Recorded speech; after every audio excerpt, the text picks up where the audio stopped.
Welcome to all of you, आप सभी लोग का स्वागत है। आज हम लोग क्वेश्चन सीरीज में जो है दूसरे टॉपिक के साथ हम लोग डिस्कशन करेंगे। इसमें हम लोग आज क्वेश्चंस करेंगे objective behaviour of real gas पे आधारित। ठीक है, बिहेवियर ऑफ रियल गैस जो कि आपका हीट एंड थर्मोडायनेमिक्स का टॉपिक रहता है, थर्मल फिजिक्स का आप बोल सकते हैं। तो इसी के बारे में हम लोग का आज कुछ ऑब्जेक्टिव्स रहा करेंगे। ठीक है, तो चलते हैं टॉपिक को स्टार्ट करते हैं। तो पहला क्वेश्चन है कि the van der Waals equation of a state for a real gas is. तो आपको मालूम है कि ये रियल गैस जो कि प्रैक्टिकल गैस हुआ था, जैसे कि आपको हाइड्रोजन हो गए, ऑक्सीजन हो गए, कार्बन डाइऑक्साइड, ये सब जो है रियल गैसेज रहते हैं। तो उसके लिए जो आइडियल गैस का जो इक्वेशन पहले से आप पढ़े हुए थे, PV is equal to nRT, ठीक है, वो सही रिजल्ट एक्चुअली लेकर के नहीं आते। PV is equal to nRT जो है वो आइडियल गैस के लिए लगा करता है, आइडियल गैस के लिए। ठीक है, ये आइडियल गैस के लिए लगा करता है। ठीक है, जो कि आपको रियल गैसेज में ये काम नहीं करता। रियल गैसेज में हम लोग को इसको यदि लगाते हैं तो रियल गैस के लिए जो है ये गलत रिजल्ट लेकर के आता है। तो रियल गैस के लिए वंडरवाल गैस इक्वेशन जिसमें प्रेशर करेक्शन और वॉल्यूम करेक्शन किए गए, तो वो जो इक्वेशन रहा करता है वो इसके इक्वेशन का फॉर्मेट जो रहता है वो ये इक्वेशन रहता है, P plus A by V square V minus B is equal to RT। ठीक है, जहाँ पे A बाई V स्क्वायर ये प्रेशर करेक्शन बोले जाता है और ये जो B जो है एक्चुअली है इसको वॉल्यूम करेक्शन में हम लोग इसको कंसिडर करते हैं। ठीक है, तो ये हम लोग का वंडरवाल गैस इक्वेशन है फॉर द रियल गैसेस। और ये जो होता है जिसको आप फेमसली रूप से इस्तेमाल करते रहते हैं, PV is equal to nRT, और या तो PV इज इक्वल टू आप RT बोल सकते हैं फॉर 1 मोल। तो ये जो रहा करते हैं वो रियल गैस के लिए नहीं, आइडियल गैस के लिए रहते हैं, PV is equal to RT। और रियल गैस के लिए, प्रैक्टिकल गैस के लिए जो है वो वंडरवाल गैस इक्वेशन रहा करते हैं जिसमें प्रेशर करेक्शन और वॉल्यूम करेक्शन होते हैं। ठीक है, तो हम लोग नेक्स्ट टॉपिक में चलते हैं।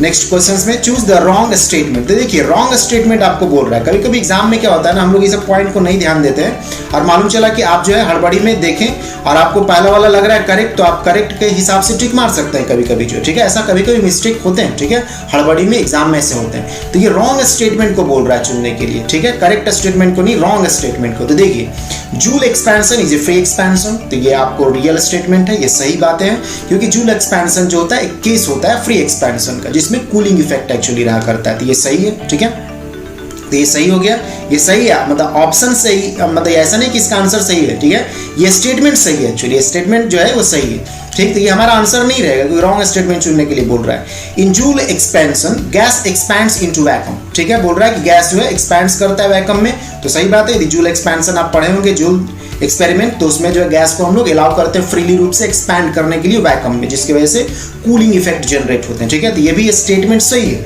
लेकिन ये आंसर हमारा नहीं होगा कि हम लोग को रॉन्ग स्टेटमेंट चुनना है। ठीक है, जो स्टेटमेंट गलत है उसको चुनना है। No external work is done in Joule expansion, तो ये भी स्टेटमेंट सही है, ये स्टेटमेंट सही है, लेकिन ये हमारा आंसर नहीं होगा। अब जो है लास्ट जो आपका है, ये जाहिर सी बात है कि तीनों ये स्टेटमेंट सही है, तो ऑप्शन जो है चौथा सही, चौथा जो है आपका रहेगा ही रहेगा आंसर के केस में, मतलब ये रॉन्ग स्टेटमेंट दिया होगा, तो लॉजिकल बात है। लेकिन हम लोग पहले जानते हैं कि क्या कह रहा है actually. No internal work is done in Joule expansion, बोल रहा है कि इंटरनल वर्क नहीं होते, तो ये जो स्टेटमेंट है ये रॉन्ग स्टेटमेंट है। स्टेटमेंट रॉन्ग है, मतलब ये हमारा आंसर सही है एक्चुअली। ठीक है, आंसर सही है। क्यों आंसर सही है? क्योंकि बोला ही था कि रॉन्ग स्टेटमेंट को चुनिए। अब देखिए जो है इंटरनल वर्क होते हैं एक्चुअली जूल एक्सपेंशन, जो कि फ्री एक्सपेंशन का केस है, तो उसमें जो डेल्टा यू रहा करता है, इंटरनल एनर्जी जो रहते हैं वो माइनस डेल्टा डब्ल्यू रहा करता है। ठीक है, तो जो वर्क रहा करते हैं वो इंटरनल एनर्जी के फॉर्म में स्टोर होते हैं, या इंटरनल एनर्जी जो है वर्क करने में इस्तेमाल हो सकते हैं। ठीक है, तो यही बोल रहा है कि no internal work is done in Joule expansion. तो वर्क होते हैं एक्चुअली। ठीक है, वर्क होते हैं इन मॉलिक्यूल्स को रीअरेंज करने के लिए। मॉलिक्यूल्स जो रहा करते हैं गैस में उसको रीअरेंज करने के लिए एक तरह से आप बोल सकते हैं, या उसके इंटरमॉलिक्यूलर फोर्सेस को ओवरकम वगैरह करने के लिए, या वापस कुछ ग्रुपिंग करने के लिए जो वर्क होते हैं। ठीक है, तो ये स्टेटमेंट एक्चुअली जो है रॉन्ग है। ठीक है, ये स्टेटमेंट जो है वो रॉन्ग है, और यही रॉन्ग स्टेटमेंट को हम लोग को चुनना था, तो हमारा आंसर जो हो जाएगा ये हो जाएगा। ठीक है, अब हम लोग आगे की ओर बढ़ते हैं। तो आगे की ओर बढ़ते हैं तो नेक्स्ट की थोड़ा स्क्रॉल कर, तो choose the wrong statement from the following. तो पहला जो आपको है Joule Thompson, joule expansion always produces ए कूलिंग इफेक्ट। ठीक है, तो ये सही स्टेटमेंट है।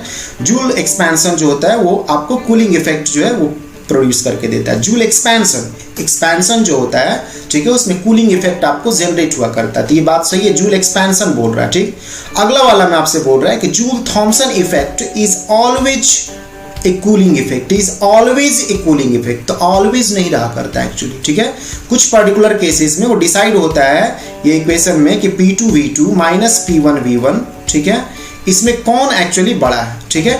तो P2V2 यदि ग्रेटर रहा करेगा तो वो आपको जो है कूलिंग इफेक्ट रहा करता है, और यदि लेस हो जाएगा इससे तो हीटिंग इफेक्ट भी जनरेट हो सकते हैं in the case of joule Thompson effect, ठीक है।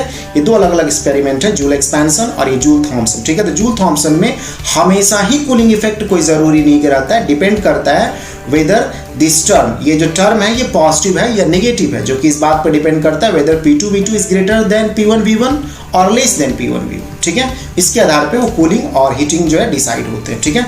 ग्रेटर रहा यदि P2V2 तो कूलिंग वाला इफेक्ट होगा, लेस रह गया तो एक्चुअली हीटिंग वाला इफेक्ट हो सकता है, ठीक है। तो इसलिए ऑलवेज की वजह से ये स्टेटमेंट जो है रॉन्ग एक्चुअली हो चुका था, ये रॉन्ग स्टेटमेंट है।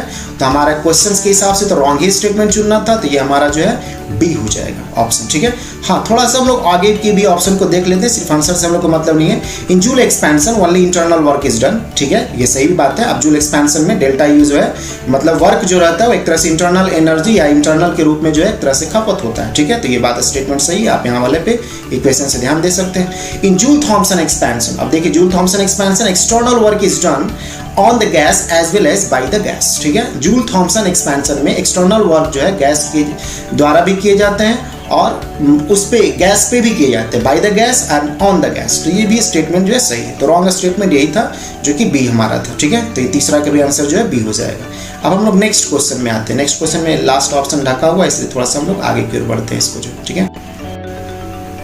तो देखिए नेक्स्ट क्वेश्चन में एक्चुअली क्या बोला जा रहा है, इन जनरल गैस इक्वेशन, ठीक है, PV = RT, जो कि किसके लिए है, ये किसके लिए है, आइडियल गैस के लिए, ठीक है। लेकिन बोल रहा है कि wonder wall introduced correction factor A/V² इन प्रेशर, प्रेशर वाले टर्म में करेक्शन फैक्टर को इंट्रोड्यूस किया था। दिस टर्म रिप्रेजेंट्स, ये टर्म क्या रिप्रेजेंट करता है, तो प्रेशर करेक्शन करने का जरूरत क्यों पड़ा एक्चुअली, प्रेशर करेक्शन का जरूरत ये करने के लिए इसलिए पड़ा क्योंकि आपको मालूम है एक्चुअली जो है कि जो एजम्पशंस किए गए थे काइनेटिक थ्योरी ऑफ गैस में फॉर द आइडियल गैस और परफेक्ट गैस, इसे माना गया था कि जो मॉलिक्यूल्स होते हैं वो आपस में नॉन इंटरैक्टिंग नेचर के होते हैं, वो आपस में इंटरैक्ट नहीं करते, किसी भी तरह का अट्रैक्टिव फोर्स नहीं लगाते हैं, इसका मतलब ये, ठीक है। लेकिन वंडर वॉल के द्वारा इसी एजम्पशंस को जो है गलत लिया गया कि एजम्पशंस मानने का जरूरत नहीं है, क्योंकि प्रैक्टिकली रूप से जो रियल गैसेज रहते हैं उसके मॉलिक्यूल्स आपस में इंटरैक्ट करते हैं, आपस में अट्रैक्ट करते हैं, एक्चुअली अट्रैक्शन फोर्स रहता है जिसकी वजह से प्रेशर करेक्शन का जो है जरूरत पड़ता है। तो attractive force between the molecules लगते रहते हैं, ठीक है। तो यही आपका जो है इसमें आंसर होंगे, ठीक है। तो दिस टर्म क्यों आ रहा था, attractive force between the molecules की वजह से, ये हमारा आंसर हो गया। अब देखिए effective area of the molecules, इससे हम लोग को मतलब नहीं, प्रेशर वाले टर्म को, मीन वेलोसिटी वाले को भी मतलब नहीं, वॉल्यूम वाले को भी मतलब नहीं, वॉल्यूम करेक्शन में मतलब है, ठीक है।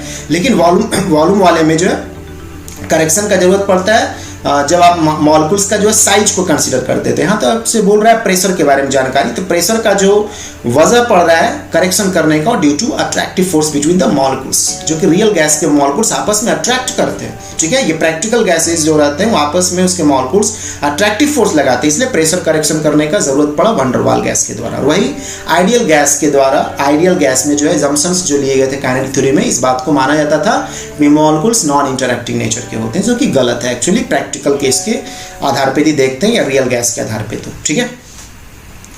तो हम लोग आते हैं इस बात में, हम लोग को ये ध्यान में होगा ही आपको जो है कि प्रेशर करेक्शन करने का क्यों जरूरत पड़ता है। जस्ट मिनट, थोड़ा आगे चला गया एक्चुअली। प्रेशर करेक्शन करने का जरूरत क्यों पड़ता है, ये मॉलिक्यूल का जो अट्रैक्शन रहता है इसको कंसीडर करने की वजह से, और वॉल्यूम करेक्शन करने की जरूरत पड़ता है। ऐसा क्यों करने का जरूरत पड़ता है, क्योंकि मॉलिक्यूल्स के साइज होते हैं एक्चुअली, इसको कंसीडर करने की वजह से, ठीक है। जस्ट ए मिनट, हाँ। तो जो नेक्स्ट क्वेश्चन आपका है, जो स्क्रीन पे आपको दिख रहा होगा कि the dimension of the constant B in van der Waal gas equation are that of, ये करेक्शन जो हुए थे, करेक्शन क्या हुआ थे वॉल्यूम में, V-B हुआ था। तो जाहिर सा बात है जो वॉल्यूम में कुछ चीजें ऐड होगा या सब्ट्रैक्ट होगा तो वॉल्यूम ही का टर्म होगा, ठीक है। तो volume, the dimension of constant B in van der Waal gas equation जो आपको रहा करते हैं वो किस चीज का डायमेंशन आपको रहा करेगा, वो वॉल्यूम का डायमेंशन रहा करेगा, वॉल्यूम का, ठीक है। ये इसको जो है टाइपिंग में थोड़ा मिस्टेक कर दिए हैं लोग, ठीक है। ये वॉल्यूम वाला आपको जो है रहा करेगा, ये वॉल्यूम, सिर्फ वॉल्यूम रहेगा एक्चुअली जो, ठीक है, सिर्फ वॉल्यूम, इसको नॉर्मली सही कर ले रहे हैं, ठीक है। सिर्फ वॉल्यूम एक्चुअली रहेगा, ठीक है, उसका जो यूनिट रहेगा वो सिर्फ वॉल्यूम रहेंगे, ठीक। ये वॉल्यूम आपका रहा करेगा, ठीक। थोड़ा टाइपिंग मिस्टेक हो गए जरूर, ठीक है। इसके बाद जो है अब हम लोग आगे की ओर चलते हैं नेक्स्ट वाले में।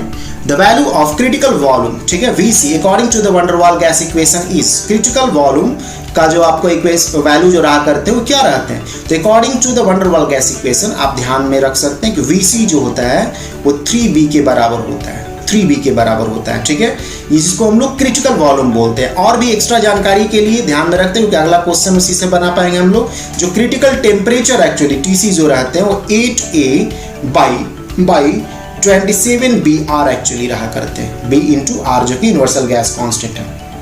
और क्रिटिकल प्रेशर जो रहा करता है वो A/27B² एक्चुअली रहा करता है, ठीक है। तो ये क्रिटिकल प्रेशर हो गए, क्रिटिकल टेम्परेचर हो गया और क्रिटिकल वॉल्यूम हो गया। तो हमारा ऑप्शन क्या हो जाएगा, VC = 3B एक्चुअली हो जाएंगे, 3B। इसमें भी थोड़ा सा मिस्टेक हो गया टाइपिंग की वजह से, 3B एक्चुअली होगा, ठीक है, 3B। हम इसको करेक्शन कर दे रहे हैं एक्चुअली 3B, ठीक है। तो ये B ऑप्शन आपका रहेगा, ठीक। कुछ लोग देख रहे हो तो उनको लग रहा होगा तो ऑप्शन में कहीं ना कहीं तो 3B है ही नहीं, जिनको जानकारी होगा तो ये ऑप्शन में टाइपिंग मिस्टेक हो गए, तो VC = 3B एक्चुअली होगी, ठीक है। और TC जो जानकारी लेता है तो 8A/27BR और PC = A/27B² एक्चुअली, ठीक है। तो ये हो गया, तो VC = 3B। अब ये बात ध्यान में रखते हैं, एक बात हम इसमें और जानकारी ऐड कर दे रहे हैं कि वंडर वाल गैस इक्वेशंस के द्वारा जो है क्रिटिकल वैल्यू जो लाते हैं वो 3B के बराबर होता है, थ्योरेटिकल वैल्यू है। लेकिन प्रैक्टिकली रूप से जो देखा जाता है, प्रैक्टिकली रूप से, ठीक है, ये थ्योरेटिकली लाया गया। थ्योरेटिकली बोलने का मतलब जो कैलकुलेशन के हिसाब से वंडर वाल गैस इक्वेशन में VC = 3B प्रूफ कर सकते हैं, ठीक है। लेकिन प्रैक्टिकली देखा जाता है कि VC जो है नियरली लगभग बराबर जो है 2B का। लेकिन हम लोग इस ऑप्शन को नहीं मारेंगे, ये प्रैक्टिकली जरूर होता है। लेकिन क्वेश्चन में क्या पूछा आपसे, क्वेश्चन में पूछा है वंडर वाल गैस इक्वेशंस के में एक्चुअली मतलब थ्योरेटिकल वैल्यू एक्चुअली पूछ रहा था, VC = 3B होगा, ठीक है।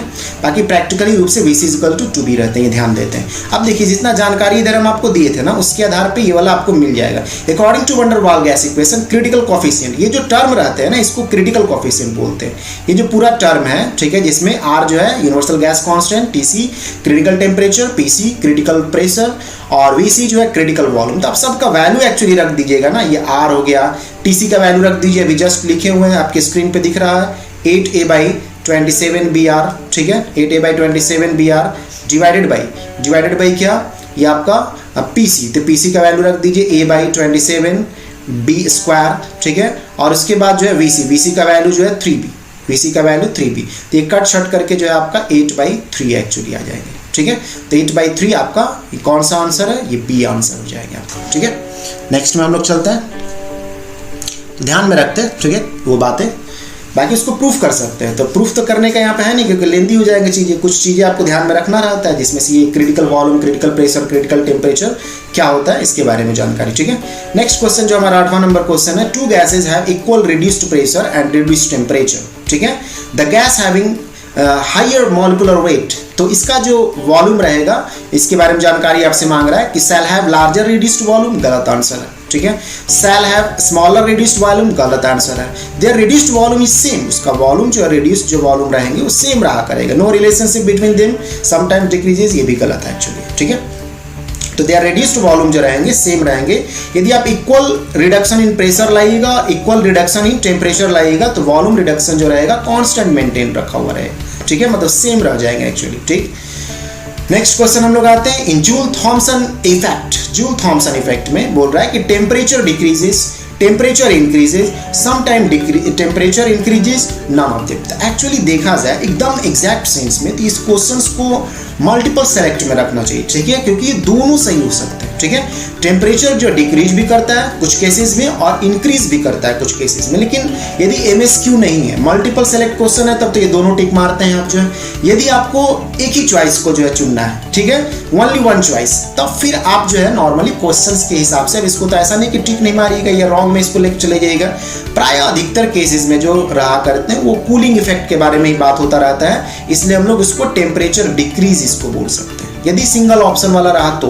नहीं तो यदि मल्टीपल सेलेक्ट रहा तो ये दोनों केस हो सकते हैं, जैसा कि ऊपर वाले में हम एक बार बोले थे आपको जो है कि depending on whether P2V2 is greater और P1V1 is greater we can decide whether cooling effect will be done और हीटिंग इफेक्ट विल अकर, ठीक है। तो इसके बारे में बताया गया था आपको जो, ठीक है। तो बताएं इसमें कि कैसे चुनाव करना है, ठीक है। ऐसे कुछ नहीं बोला हुआ है, तो प्राय आप तो चुनना है ही आपको जो है। तो टेम्परेचर डिक्रीजेस, कूलिंग वाला जो है आप एक तरह से ले सकते हैं। ये ऑब्जेक्टिव का कुछ खामियां रहते हैं जिसमें नॉर्मली क्लियर नहीं रहने के बाद जो ज़्यादा पॉपुलर रहता है बातें उसी को हम लोग सेलेक्ट करते हैं, ठीक है। क्योंकि डिस्कशन तो इसमें कर नहीं सकते हैं, आपको कोई ना कोई टिक करना है। और ये क्वेश्चन से आपको यदि सपोज कर लीजिए ऑनलाइन वगैरह एग्जाम में आते हैं तो वहाँ पे तो कंप्यूटर जो एक ही बात को समझेगा, ठीक है। अब जो है नेक्स्ट में जो हम लोग का क्वेश्चन है, फॉर एन आइडियल गैस, बोला जा रहा है कि आइडियल गैस के लिए एक्चुअली जो है आइडियल गैस, ठीक है। यहाँ पे आइडियल गैस के बारे में बात बोल रहा है, ठीक है। रियल गैस के बारे में नहीं, ये ध्यान जरूर रखते हैं। हम पूरे स्क्रॉल कर दे रहे हैं ताकि पूरा क्वेश्चन जो नीचे भी एक्चुअली इसका ऑप्शन, ठीक है, हम स्क्रॉल कर देंगे एक्चुअली जो है। फॉर एन आइडियल गैस, पहली तो बात ये है कि for an ideal gas joules law is internal energy of an ideal gas does not depend on pressure and volume, ठीक है, and is a function of temperature only, ठीक है। तो आइडियल गैस के लिए बात सही है कि आइडियल गैस के लिए जो है इंटरनल एनर्जी यूज हो रहा करते हैं, वो क्या रहा करता है, वो फंक्शन रहते हैं ओनली टेम्परेचर, ठीक है। लेकिन रियल गैस के लिए जो है इंटरनल एनर्जी, ध्यान रखिएगा, रियल गैस के लिए यदि पूछता तो, ठीक है, टेम्परेचर का भी फंक्शन रहता है, साथ में वॉल्यूम का भी फंक्शन रहता है, इंटरनल एनर्जी, ठीक है। तो यदि रियल गैस का पूछता तो, लेकिन यहाँ सावधान रहते हैं, ये आइडियल गैस के बारे में पूछा हुआ है, ठीक है। Internal energy of an ideal gas does not depend on its temperature, ये तो बिल्कुल गलत बात बोल रहा है, टेम्परेचर पे ही डिपेंडेंट रहता है, तो ये गलत आंसर हो गया, ठीक है। उसके बाद जो है आपको नेक्स्ट ऑप्शन जो आपको था, internal energy of an ideal gas does not depend on it's pressure and temperature, temperature पे तो डिपेंड करता ही करता है, ठीक है। Whether it gas is real gas और आइडियल गैस, वो टेम्परेचर डिपेंडेंट तो होता ही होता है, ठीक है।